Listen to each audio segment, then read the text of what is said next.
ഇന്ത്യയിലൂടെ കടന്നുപോകുന്ന പ്രധാന അക്ഷാംശ രേഖ ഏതാണ്? ഉത്തരായന രേഖ, ദക്ഷിണായന രേഖ, ഭൂമധ്യരേഖ. ഇവയൊന്നുമല്ല.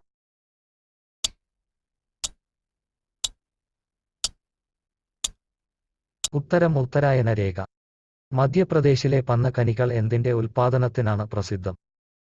വജ്രം, കൽക്കരി, ഗ്രാഫൈറ്റ്, ബോക്സൈറ്റ്.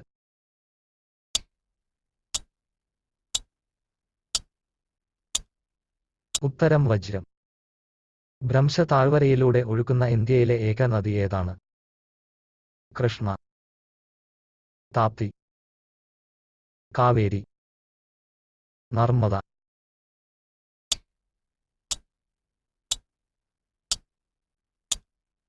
ഉത്തരം നർമ്മദ. ഏറ്റവും കൂടുതൽ കരിമ്പ് ഉൽപ്പാദിപ്പിക്കുന്ന ഇന്ത്യൻ സംസ്ഥാനം ഏതാണ്? ഉത്തർപ്രദേശ്, ഹരിയാന, പശ്ചിമ ബംഗാൾ, പഞ്ചാബ്.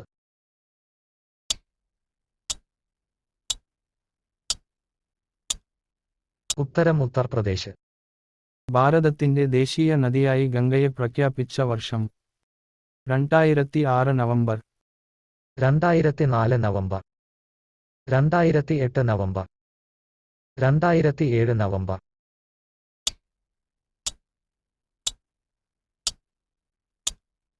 ഉത്തരം 2008 നവംബർ. ക്വിറ്റ് ഇന്ത്യ പ്രമേയം പാസ്സാക്കിയ കോൺഗ്രസ് സമ്മേളനം? ലാഹോർ സമ്മേളനം, സൂററ്റ് സമ്മേളനം, കൊൽക്കത്ത സമ്മേളനം, മുംബൈ സമ്മേളനം.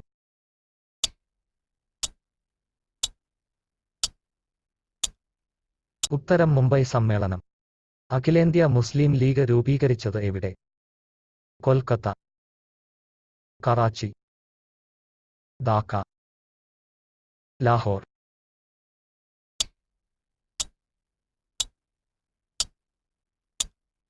ഉത്തരം ധാക്ക. ചുവന്ന നദി എന്നറിയപ്പെടുന്ന ഇന്ത്യൻ നദി ഏതാണ്? യമുന, ബ്രഹ്മപുത്ര, കാവേരി, സിന്ധു.